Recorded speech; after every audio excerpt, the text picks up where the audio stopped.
सच बात यह है कि हम लोग अपने को सामने रखकर नहीं सोचते। उसका परिणाम यह हुआ है कि साधक ये नहीं जान पाता कि मेरी अपनी वास्तविक समस्या क्या है। करना, जानना और मानना, इन तीनों प्रकार की शक्तियों में प्राणी रमण करता है। करने का अर्थ है जिससे किसी का अहित न हो। जानने का अर्थ है जिससे निस्संदेहता प्राप्त हो जाए। और मानने का अर्थ है जो अविचल श्रद्धा जागृत कर दे। इन तीनों की एकता में साधन की पूर्णता और साधन की पूर्णता में सिद्धि। हम और आप जो कुछ करते हैं उससे किसी का अहित तो नहीं होता, किसी को हानि तो नहीं पहुंचती, किसी का अनादर और तिरस्कार तो नहीं होता। इस बात पर अगर आप ध्यान देते हैं तो आप सचमुच अपने कर्तव्य को जानते हैं। और जब प्राणी ये भूल जाता है कि हम जो कुछ कर रहे हैं उससे दूसरे का भले ही अहित हो, पर हमें तो करने में ही रस मिलता है, सुख मिलता है। ये बात जब तक जीवन में रहती है तब तक मनुष्य की तो कौन कहे, हम अपने को पशु संज्ञा में भी नहीं रख सकते। पशु जानबूझकर किसी को हानि नहीं पहुंचाता, वो तो एक प्रकृति के विधान में बंधा हुआ सुख दुख भोगता है। उसमें ये शक्ति नहीं है कि वो भूखा हो और उसकी भोजन सामग्री मौजूद हो और न खाए, ये सामर्थ्य उसमें नहीं होती। और भूख न हो और खाए, ये सामर्थ्य उसमें नहीं होती। इसलिए पशु जीवन में कर्तव्य का प्रश्न नहीं है। कर्तव्य का प्रश्न उसी जीवन में आता है जिस जीवन में हित और अहित का, भले और बुरे का, कर्तव्य और अकर्तव्य का ज्ञान है। वो ज्ञान जिसे हम कर्तव्य का ज्ञान कहते हैं, मानव मात्र में मौजूद है। परंतु एक बात ध्यान दीजिए, ज्ञान एक प्रकार का प्रकाश है। ज्ञान किसी पर शासन नहीं करता। यदि ज्ञान शासन करता होता तब तो जीवन में अकर्तव्य का प्रश्न ही नहीं आता। आप कहेंगे कि भाई ज्ञान को शासन करना चाहिए, कि जो शासन करता है वो हमेशा जड़ता में आबद्ध रहता है। ज्ञान तो पथ प्रदर्शन करता है, आपको कर्तव्य और अकर्तव्य को ठीक ठीक बताता है। अब आप उसकी बात माने न माने इसमें आप स्वाधीन हैं। इसलिए प्रत्येक भाई को, प्रत्येक बहन को करने से पूर्व अपने ज्ञान के प्रकाश में उन संकल्पों को रखना चाहिए जिन्हें वे पूरा करना चाहते हैं। संकल्प पूर्ति के प्रलोभन में ही प्राणी कभी कभी वो कर बैठता है जो उसे नहीं करना चाहिए। यदि जीवन में से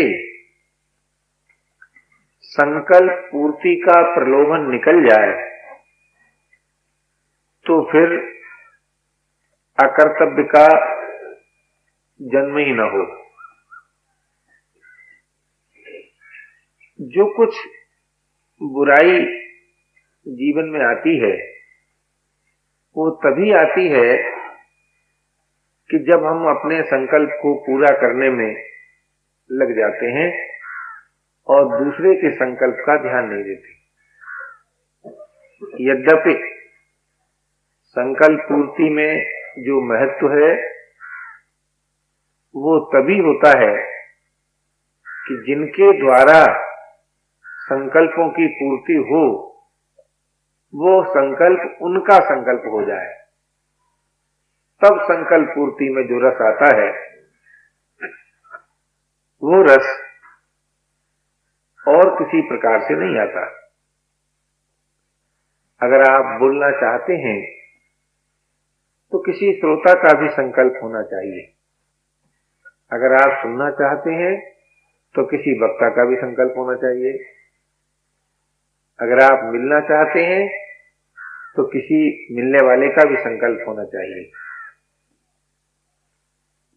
अपने में संकल्प उत्पन्न हो जाए और जिन साधनों से उसकी पूर्ति होती है वे साधन उपस्थित न हो, उस दशा का नाम ही दरिद्रता है, अभाव है।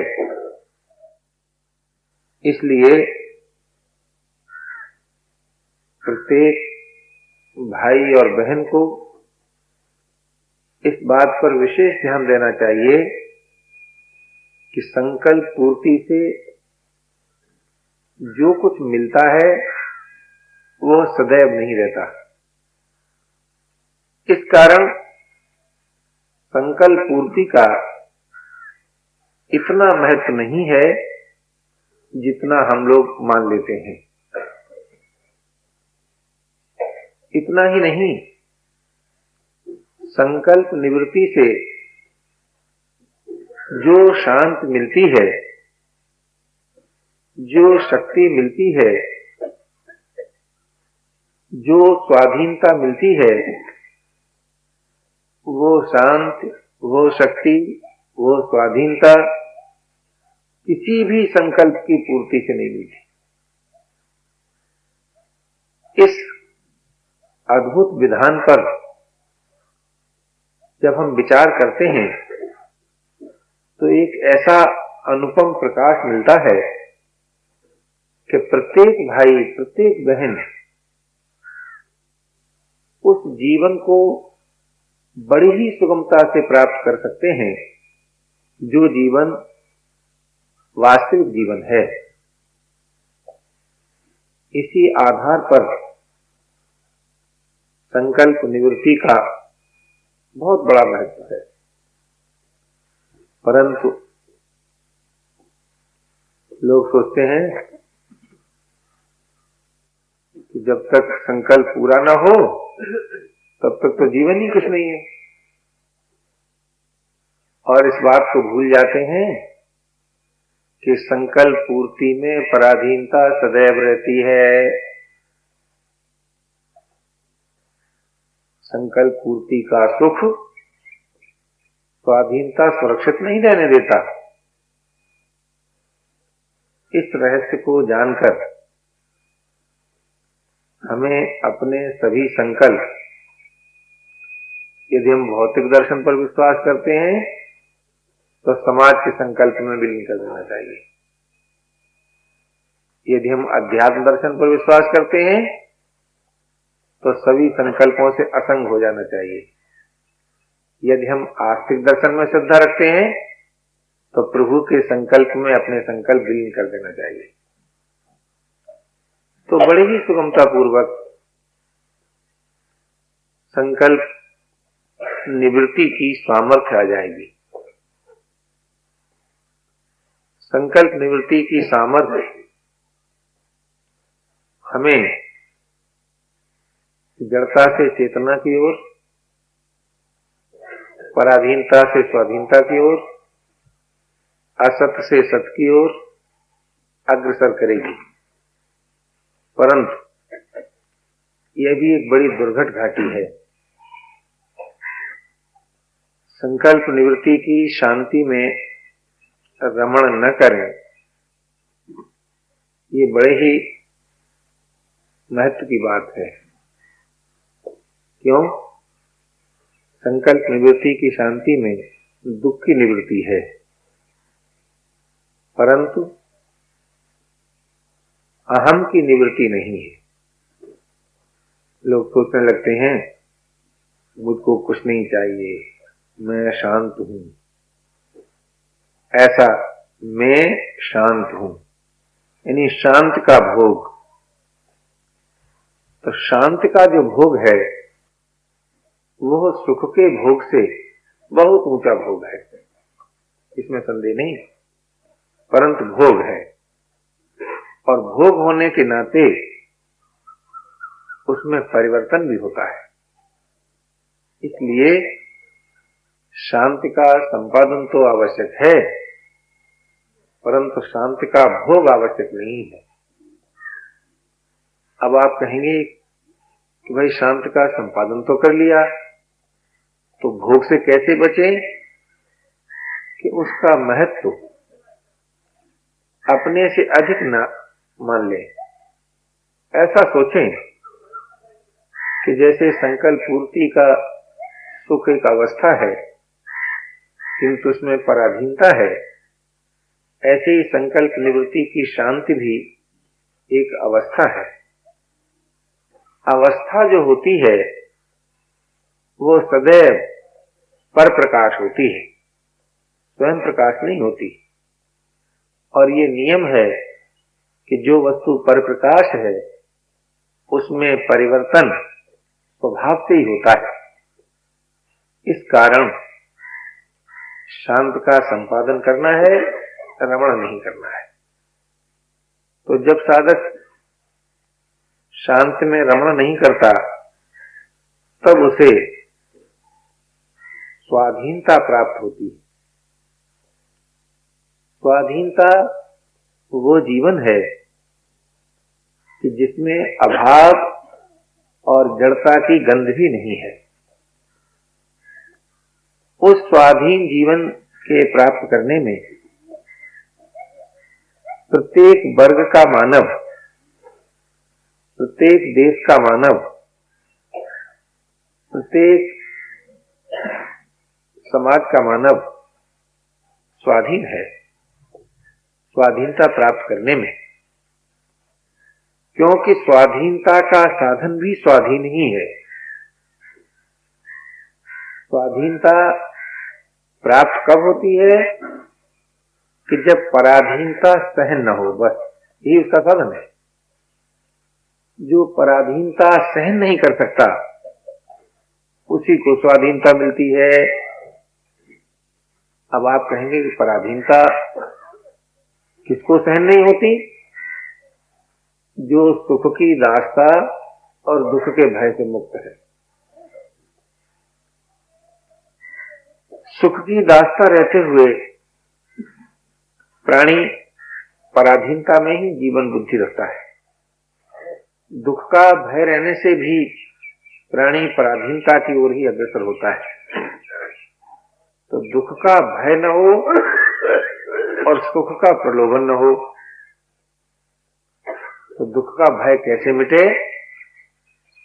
दुख के स्वरूप को जानने से। तो क्या है? इस पर विचार करो। जब हमारे आपके मन की बात पूरी नहीं होती तभी दुख का अनुभव होता है। जैसे उदाहरण लीजिए, मुझसे लोग कहते हैं भाई तुमको यहीं आराम करना चाहिए, और मेरे मन में ये बात आ जाए कि भाई मुझे यहां से जाना है, तो रहना दुख बन जाए। और मान लो मैं चाहूं कि रह जाऊं और लोग कहें चले जाओ, तो जाना दुख हो जाए। अब आप सोचिए, यदि रहने में दुख था तो जाने में दुख क्यों मालूम हुआ, और जाने में दुख था तो रहने में दुख क्यों मालूम हुआ। इससे सिद्ध होता है कि जब हमारे आपके मन की बात पूरी नहीं होती तभी दुख का अनुभव होता है। पराधीनता में जीवन बुद्धि स्वीकार करना ये दुख है पराधीनता, लेकिन मालूम होता है इसी में जीवन है, यही जीवन है। अगर अच्छा मकान नहीं बना तो जीवन नहीं रहा, अच्छे कपड़े नहीं मिले तो जीवन नहीं रहा, अच्छा भोजन नहीं मिला तो जीवन नहीं रहा। इसका अर्थ कोई भाई ये न समझ बैठे कि मैं ये चाहता हूं कि लोगों को मकान न मिले, कपड़े न मिले, भोजन न मिले। ऐसा मेरा मतलब नहीं है। मतलब केवल इतना है कि थोड़ा विचार करो। पराधीनता में ही जीवन है, इसी का नाम दुख है, और इसी का नाम सुख भी है।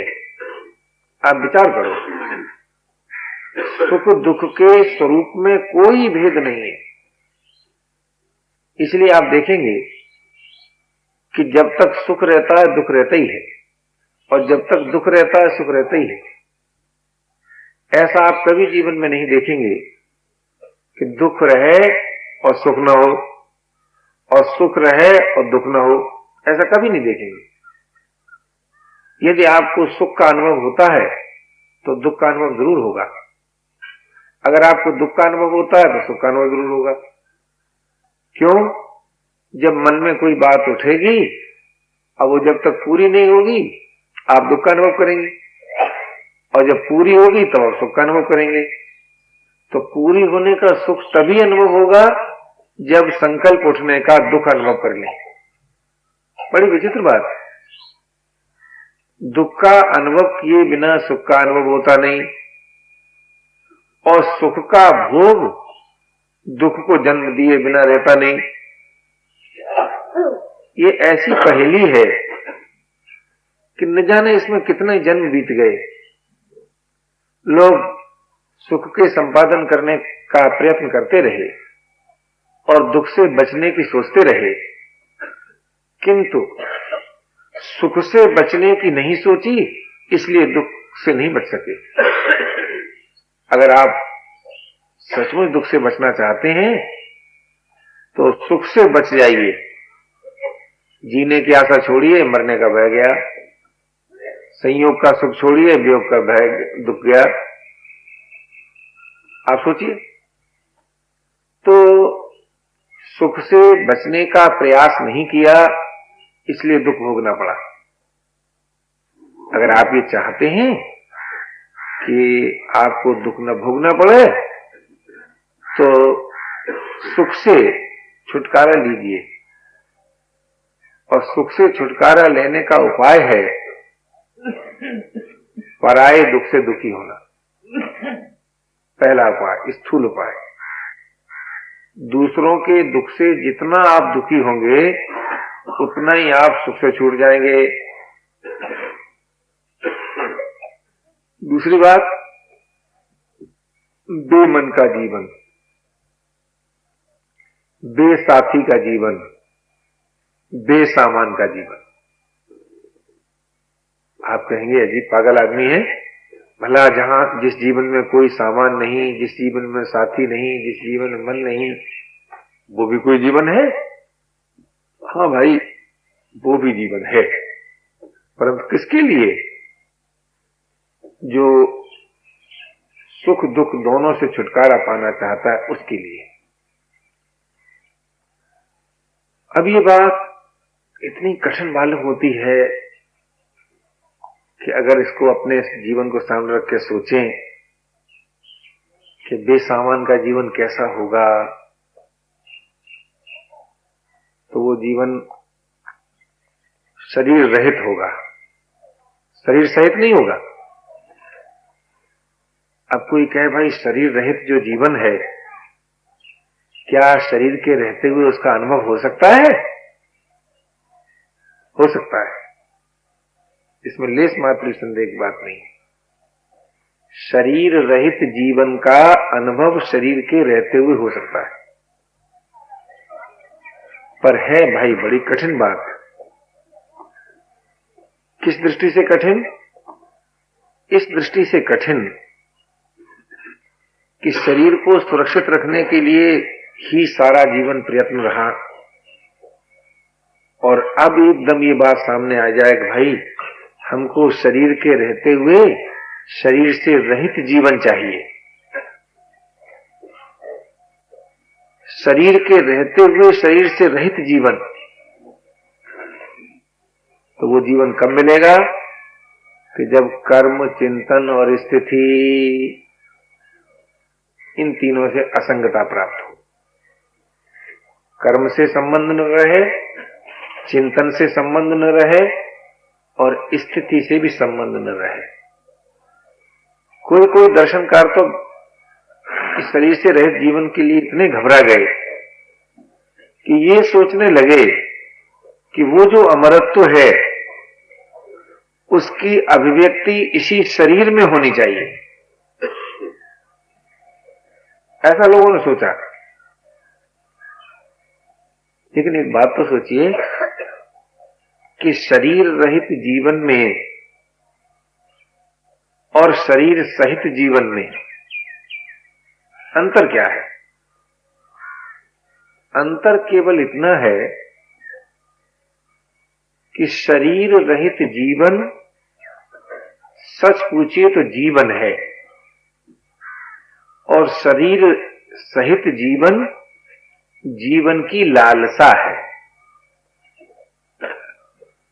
बहुत दिन पहले किसी मित्र को पत्र लिखा था, उसमें ये बात लिखी थी कि वर्तमान परिवर्तनशील जीवन नित्य जीवन का साधन है, जीवन नहीं। साधन का महत्व साध्य से भी अधिक होता है, परंतु किस लिए? साध्य की उपलब्धि के लिए। इस दृष्टि से इस मानव जीवन की बड़ी महिमा गाई। इसका अर्थ ये नहीं है कि महिमा शरीर की है, ये महिमा इस बात की है कि इसी जीवन में वास्तविक जीवन की प्राप्ति हो सकती है। तो ये जो वर्तमान जीवन है, जिसके 3 फील्ड हैं, कर्म का क्षेत्र, चिंतन का क्षेत्र और स्थिति का क्षेत्र, स्थूल जगत, सूक्ष्म जगत, कारण जगत, इन तीनों से असंग होना है। किसके द्वारा? चाह रहित होकर। देखिए कैसी विचित्र बात, बड़ी विचित्र बात। चाह रहित होने से असंगता प्राप्त होती है, और असंगता प्राप्त होने से अप्रयत्न जीवन हो जाता है, अप्रयत्न, और अप्रयत्न होने से अभिन्नता प्राप्त होती है। तात्पर्य क्या? अचाह, अप्रयत्न और अभिन्नता, ये हुई साधन सामग्री। अब बताइए इस साधन में कहां पराधीनता है? चाह रहित होने में कोई पराधीन नहीं, अप्रयत्न होने में कोई पराधीन नहीं, अभिन्न होने में कोई पराधीन नहीं। इसलिए भाई, यदि आप इस मानव जीवन का महत्व सचमुच जानना चाहते हैं तो चाह रहित होने में है। अब चाह रहित कैसे हो, उसका बड़ा सीधा साधा उपाय है कि आप स्वयं अपने विचार से इस बात को जाने कि चाह का उद्गम स्थान क्या है। तो मानना पड़ेगा किसी न किसी प्रकार की स्वीकृति अथवा दृश्य के साथ तदात्म भाव।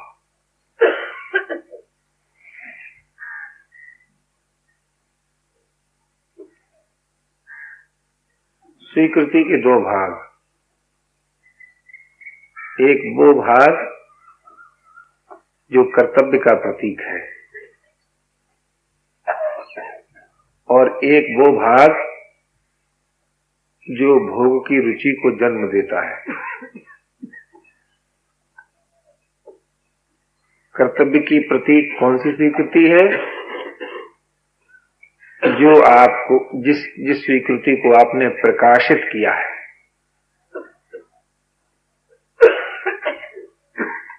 और भोग की रुचि किससे उत्पन्न होती है? जिससे आपने तद्रूपता स्वीकार की है, तदात्म भाव। तो देह के साथ तदात्म भाव, इस स्वीकृति ने भोग की रुचि को जन्म दिया और साधन रूप मान्यता रूप जो स्वीकृति है, जैसे आप किसी के भाई हैं, किसी के पुत्र हैं, किसी के पिता हैं, किसी के मित्र हैं, किसी संस्था के सदस्य हैं, किसी समाज के व्यक्ति हैं, इत्यादि इत्यादि। ये जितनी स्वीकृतियां हैं ये सब कर्तव्य की प्रतीक हैं। इन स्वीकृतियों के आधार पर आपको दूसरों के अधिकारों की रक्षा करना है, जिससे जो विद्यमान राग है वो नाश हो जाए, और अपने अधिकार का त्याग करना है जिससे नवीन राग की उत्पत्ति न हो जाए। तो साधन रूप स्वीकृतियां अभिनय के स्वरूप में पूरी हो सकती है और तदात्म रूप जो स्वीकृति है वो निज विवेक से टूट सकती है। तो निज विवेक के प्रकाश में जब आपने यह से अपने को अलग जाना, क्या जाना ये बात नहीं, यह जरा बड़ा दार्शनिक द्वंद है। कोई कहेगा मैं जीव हूं, कोई कहेगा मैं ब्रह्म हूं। ये सब विश्वास मार्ग है, पर इस बात को सभी कहेंगे कि यह मैं नहीं है। इसमें किसी का द्वंद नहीं है, किसी का मतभेद भी नहीं है। तो यह मैं नहीं है, उसका फल यह होगा कि भोग की रुचि का नाश हो जाएगा। भोग का नाश हो जाएगा ये मत सोचिए, भोग की रुचि का नाश। भोग माने सुख दुख, सुख दुख रहेगा लेकिन भोग की रुचि नहीं रहेगी। तो भोग की रुचि के नाश होने से सहज योग, सहज योग माने वो योग जिसमें श्रम अपेक्षित नहीं है, वो प्राप्त होगा। उस सहज योग से ही यह मैं नहीं है इस बात का दृढ़ बोध होगा तो फिर मैं है क्या। तो मुझे तो ऐसा मालूम होता है कि मैं माने अनंत की प्रीति।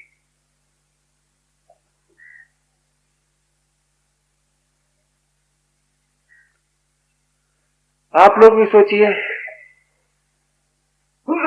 अगर आपको ये मालूम हो कि मैं माने आत्मा, या मैं माने ब्रह्म, या मैं माने जीव, तो अपने कोई इसमें विरोध नहीं है। लेकिन जीव कैसे कहेंगे आप? प्रभु के प्रेम का नाम जीव होगा। आत्मा किसे कहेंगे आप? आत्मा का अर्थ होता है जिससे भिन्नता स्वीकार न हो, जिससे भिन्नता न हो सके, जिससे विभाजन न कर सके। तो विभाजन जिससे नहीं होगा वो कौन सी चीज होगी जिससे विभाजन नहीं होता? वो है प्रेम।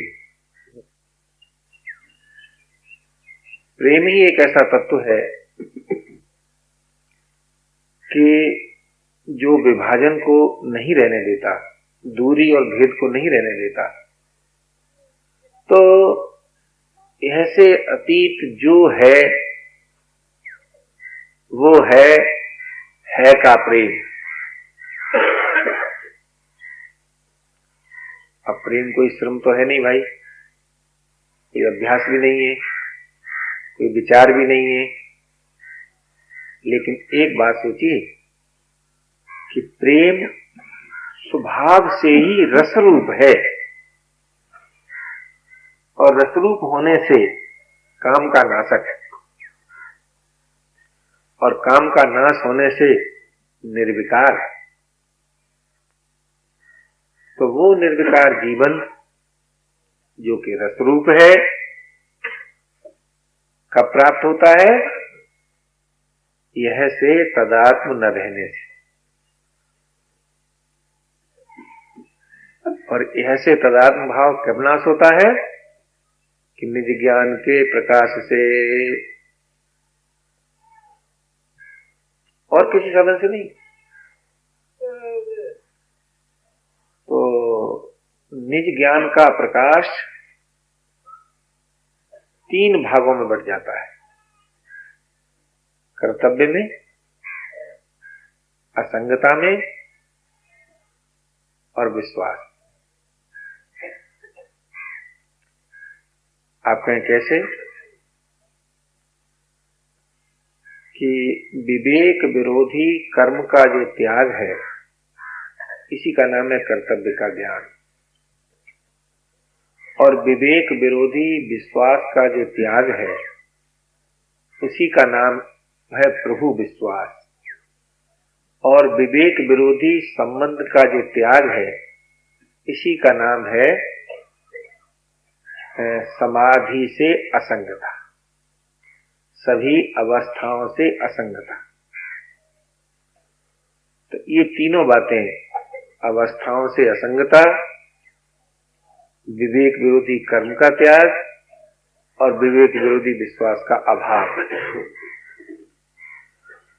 तो जहां विवेक विरोधी कर्म का त्याग हुआ कि सुंदर समाज का निर्माण हो गया, जहां विवेक विरोधी विश्वास का त्याग हुआ कि निर्विकार जीवन प्राप्त हो गया, और जहां विवेक विरोधी संबंध का त्याग हुआ कि सद्गति हो गई। अब आप सोचिए, सद्गति और निर्विकारता और कर्तव्य परायणता, ये तीनों बातें एक ही जीवन में हैं, 3 जीवन नहीं है। इसका चित्र क्या बनता है? कर्तव्य परायणता से तो शरीर विश्व के काम आ जाता है, और निर्विकारता से हृदय प्रेम से भर जाता है, और असंगता से निरभिमानता आ जाती है। तो जीवन का चित्र क्या बना? शरीर विश्व के काम आ जाए, हृदय प्रेम से भर जाए और अहम अभिमान शून्य हो जाए, अभिमान रहित हो जाए। यह है आपका अपना मानव जीवन। इस जीवन की प्राप्ति में हम सब सर्वदा स्वाधीन हैं। उसका साधन है चाह रहित होना, प्रयत्न रहित होना और अभिन्न होना। कोई और है ही नहीं, अभिन्नता हो गई। कोई और नहीं है।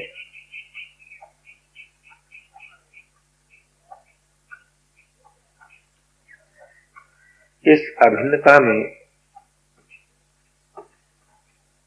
जो रस है वो बड़ा ही विलक्षण रस है। किसी और की सत्ता ही स्वीकार नहीं की, काम का नाश हो गया, दूरी मिट गई, भेद मिट गया। अथवा यूं कहो, योग ज्ञान प्रेम की अभिव्यक्ति हो गई। लेकिन ये अभिन्नता अप्रयत्न के बिना ठहरती नहीं, और अप्रयत्न अचाह के बिना ठहरता नहीं। तो साधन निकला चाह रहित होना। अब चाह रहित होकर हम सब वर्तमान में ही वास्तविक जीवन को प्राप्त कर सकते हैं।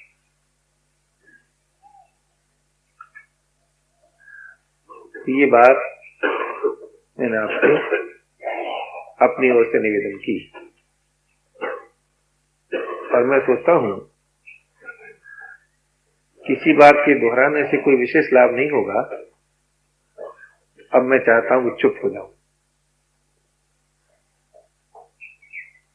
और आप भी थोड़ी देर चुप रहिए, बिल्कुल शांत।